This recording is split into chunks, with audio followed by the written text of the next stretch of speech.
Беше много яко. Да, така е.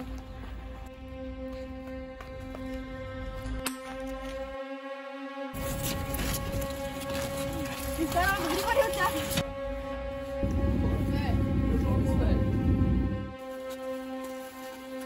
Кои са?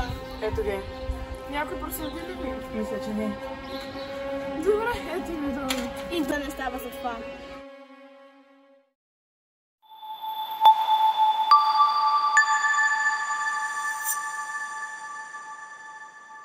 Днес до безпомощно семейство изгуби децата си. Значи,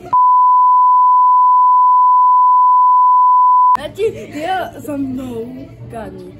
Значи не може аз 2 години да плащам гражданска осигуровка и тя накрая да ми откраднат цената, толкова много пари съм положила.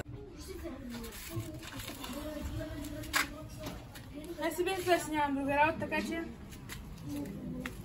Време му да направя нещо.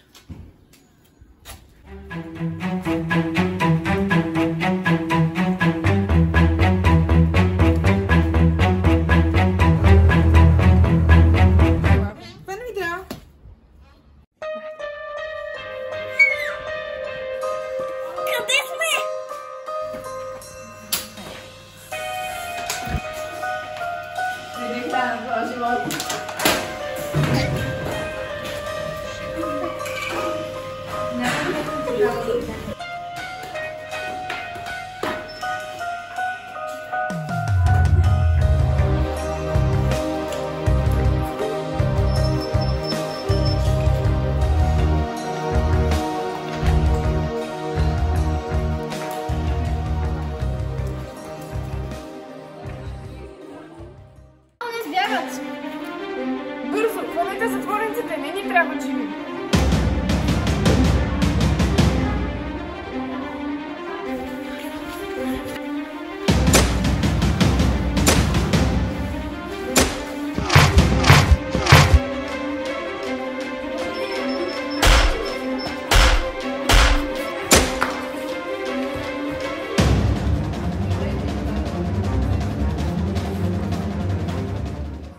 Главните роли гледахте Крисина Владинова и Русица Стефанова.